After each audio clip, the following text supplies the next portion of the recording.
versículo 1 até o 7, nós vamos ler. E tem por título, na minha está escrito assim: servidão sobre os medianitas. Servidão sobre os medianitas. Aí o capítulo 1, 6 e o 1 diz assim. Vamos lá? Porém os filhos de Israel fizeram o que era mal aos olhos do Senhor. E o Senhor os deu na mão dos medianitas por 7 anos. E prevalecendo na mão dos medianitas sobre Israel, fizeram os filhos de Israel para si, por causa dos medianitas, as cavernas que estão nos montes, as cavernas e as fortificações. Porque sucedia que, semeando Israel, os medianitas e os amalequitas e também os do Oriente, contra ele subiam, e punha-se contra ele em campo, e destruía o fruto da terra até chegar a Gaza, e não deixava mantimento em Israel, nem ovelha, nem boi, nem jumento, porque subia com seus gados e também vinha como gafanhoto em grande multidão, que não se podia contar, nem a ele nem aos seus camelos, e entravam na terra para destruir. E assim, versículo 6, do capítulo 6, versículo 6, de Juízes. Assim Israel empobreceu muito pela presença dos medianitas. Então os filhos de Israel clamaram ao Senhor. Aí o 7 diz: e sucedeu que, clamando os filhos de Israel ao Senhor por causa dos medianitas, o 8, para concluir, enviou o Senhor um profeta aos filhos de Israel, que lhe dissesse: assim diz o Senhor, Deus de Israel, do Egito eu vos tirei, e vos fiz subir, e vos tirei da casa da servidão. Deus estava querendo dizer o quê? Aleluia, eu sou Deus. Vocês que deixaram o meu estatuto, vocês que me abandonaram, por isso não obedeceram a minha palavra, não expulsaram os medianitas da terra, porque quando Deus deu vitória a Josué, Josué conquistou 32 cidades. O problema do povo, irmão, e também é o nosso problema, é que a gente às vezes não toma posse. Eu vou até esquecer uma introdução que eu fiz aqui e vou pelo Espírito, amém? Aleluia. O nosso problema, irmão, é que às vezes a gente não toma posse da vitória. Aleluia. Uma campanha de oração, irmão, tem que ter propósito. Aleluia. Será que eu vou passar 7 semanas aqui sem ter um propósito? Eu creio que cada um de nós temos um propósito com Deus. Aleluia. Isso é por meio da oração, irmão. O propósito se chama relacionamento, né? Tenha um relacionamento de oração com Deus, porque veja só, a situação que estava Israel não era fácil. Deus permitiu que os medianitas durante 7 anos escravizassem o povo de Israel. Mas vem cá, vamos voltar um pouquinho. Vamos lá para o livro de Josué. A Bíblia diz que Deus entregou toda a terra de Canaã para quem? Para Israel. Aleluia. E Josué conquistou as 32 cidades. O problema do povo, das tribos, quando Josué distribuiu as tribos, cada uma a sua posse, a sua terra, é que eles quiseram habitar no meio de uma geração pagã. Sabe qual é o problema de Israel? É o mesmo que acontece com nós cristãos. A gente às vezes recebe até migalhas das bênçãos de Deus, mas não recebe a bênção completa. Por quê? Porque a gente não está querendo ter um relacionamento com Deus e não está querendo obedecer a palavra de Deus como Israel fez. Josué era para ter expulsado todos da terra de Canaã, mas ele habitou com os medianitas, né? A tribo de Assem, que escravizar o povo de Megido, de Betsaá, tanta cidade que tinha, e eles conviveram com aquele povo. E Deus disse: olha, não habita no meio deles, porque se vocês habitarem no meio dessa geração e não expulsarem da terra, essa era a ordem do Senhor, expulsar totalmente os medianitas da terra, porque Deus tinha dado a terra a Israel. O problema de Israel é o mesmo meu e o seu. Às vezes, irmão, a gente, como cristão, não queremos abrir mão de certas coisas aí fora para ter a vitória. A gente às vezes fica dividido ou em cima do muro. Aleluia. Mas Deus, irmão, não quer nada pela metade. Aleluia. Deus não quer nada pela metade. Eu e você temos que ter propósito e tomar uma atitude com Deus, de escolher a Deus e obedecer a sua palavra. Aleluia. Aleluia. Sabe por que a gente perece? Sabe por que Israel viveu 7 anos sendo escravizado? Aleluia. Vê que situação, irmão. Tudo que eles plantavam, tudo que eles criavam de animal, porque eram prósperos, irmão. Israel, quando chegou em Canaã, foi com uma terra que manava leite e mel. Deus deu uma terra boa ao seu povo. E quando eles se tornaram nação, era para eles ter feito o quê? Obedecido somente os mandamentos e estatutos do Senhor. E guardado a lei de Deus, mas eles não fizeram isso. Eles se misturaram com os medianitas, os amalequitas e com o povo pagão. E começaram agora a idolatria entrar no meio de Israel. O pecado entrou por meio da idolatria. E começou a se idolatrar. Aleluia. E o que é idolatria? Idolatria, irmão, é quando a gente tira tudo que é para ser dado a Deus e dá a outra coisa. O tempo, a adoração, a atenção. Aleluia. Deus, ele tem que ser prioridade na nossa vida. Deus não pode ficar em segundo plano, não. Alguém falou aqui, acho que foi a Poliana, a diaconisa, ela disse: buscai primeiro a Deus e a sua justiça, e as demais coisas serão acrescentadas. Buscai primeiro o reino do céu e a sua justiça, e as demais coisas serão acrescentadas. Aleluia. Será que nós estamos realmente buscando, em primeiro lugar, a Deus, o seu reino e a sua justiça, ou estamos buscando as demais coisas? Aleluia. Eu vejo, irmão, aleluia, nós cristãos preocupados muitas das vezes com muitas coisas, aleluia, que não é para se preocupar. A gente está deixando de entregar na mão daquele que é o abençoador e que também é o controlador da nossa vida, porque ele é abençoador e também ele controla a minha e a sua vida. Deus está no controle. O problema é que eu e você, muitas das vezes, irmão, a nossa confiança não está no Deus verdadeiro.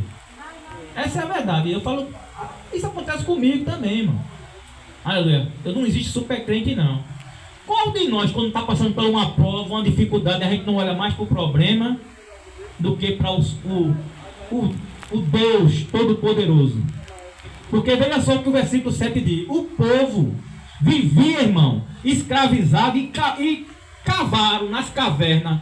Quer dizer, a terra que Deus, o Senhor, entregou na mão deles, eles abandonaram a terra porque para morar em caverna, cavaram buraco nas cavernas, nos montes, fizeram fortificações em cima dos montes, com medo dos inimigos que vinha.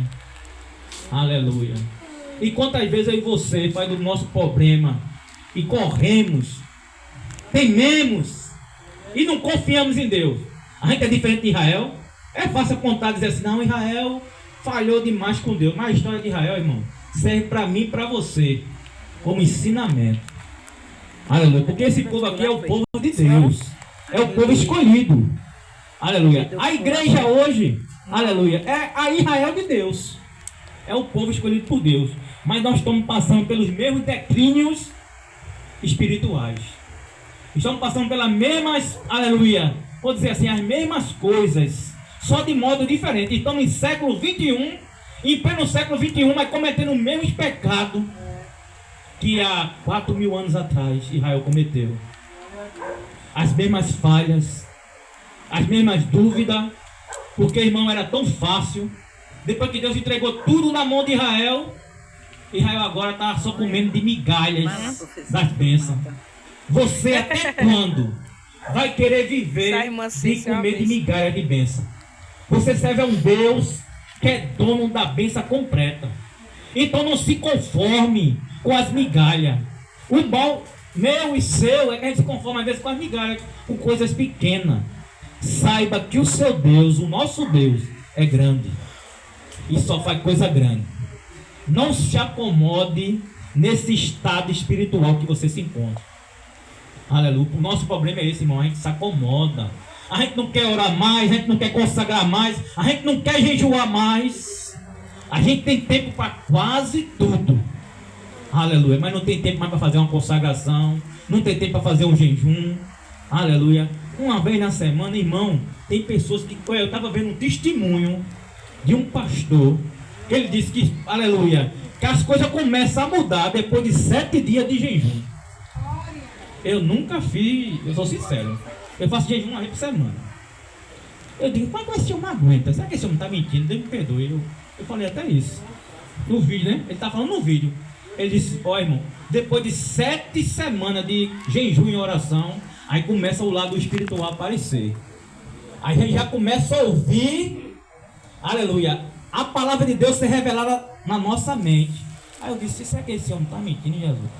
Aí depois de 15 dias, eu digo, meu Deus do céu, é Jesus? Passa 15 dias jejuando. E eu fiquei julgando ele, viu? Julgando. Assistindo o vídeo e julgando. Digo, não tem capacidade não. Quer dizer, eu não tenho, né? Também não sei como é que ele faz o jejum dele. Até que hora, como é que ele faz, né? Ele não dá detalhes. Mas ele disse que depois de 21 dias de jejum e oração, é que ele começa a ver o extraordinário de Deus. Aleluia. Ele começa a ver Deus trabalhar. E Deus se revelar nas coisas que fica ao nosso derredor, porque Deus se revela. Deus é tão lindo, tão maravilhoso, que Ele entra em cena na minha e na tua vida, que a gente às vezes nem percebe. Deus está trabalhando e aí tu está assim, ó, sem entender nada.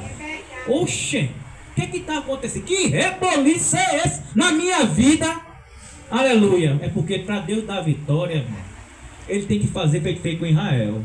Ele teve que acolchar para poder Israel subir para depois descer. Aleluia. O problema meu e seu é que a gente só quer estar lá em cima, né, irmão? A gente só quer estar por cima. A gente só quer estar na bênção, na vitória, irmão. Tem que descer. Construir as fortificações nas cavernas. Tá aqui agora. Mas não adiantou de nada, porque quando os medianitas, a Amalequita vinha, destruía as lavouras, destruía os animais e vinha como um gafanhoto sobre a terra. Então Israel empobreceu muito. Mas se lembraram de Deus e clamaram ao Senhor. Aleluia. Aí teve que descer, porque para clamar não tem que descer, né? A gente não tem que descer, vocês estão entendendo, né? Aleluia. Deus está querendo que eu e você desça mais pela madrugada. Aleluia, oração. Aleluia. Deus está querendo da gente mais oração. Ah, mas eu estou orando, pastor. Eu sei que eu também estou orando. Mas essa palavra primeiro está vindo para mim. Vocês querem nisso? Está aqui uma espada aqui me cortando. Porque tudo que eu falo aqui serve primeiro para mim. Eu tenho que viver o que eu prego. Porque se eu não viver o que eu estou pregando, eu sou um hipócrita. Eu sou um fantoche. E eu não preciso estar fingindo aqui para ninguém. Quem me justifica é Deus. Então, irmão, essa palavra está servindo para mim também. Então, se eu desço pela madrugada, eu tenho que descer mais. Se eu jejuo, eu vou ter que jejuar mais. Eu acho tão difícil jejuar, mas vou ter que jejuar mais. Se eu consagro, vou ter que consagrar mais. Se eu oro, eu tenho que orar mais. É isso que Deus está querendo comigo e com você. É um relacionamento pessoal. Uma intimidade com cada um de vocês. Se vocês têm algo para entregar na mão de Deus, existe situação mais difícil do que essa. Israel plantava, mas não colhia, não comia o que plantava. Israel criava os seus animais, os seus gatos, mas não podia desfrutar das carnes, nem do leite, nem dos queijos, porque os medianitas destruíam tudo.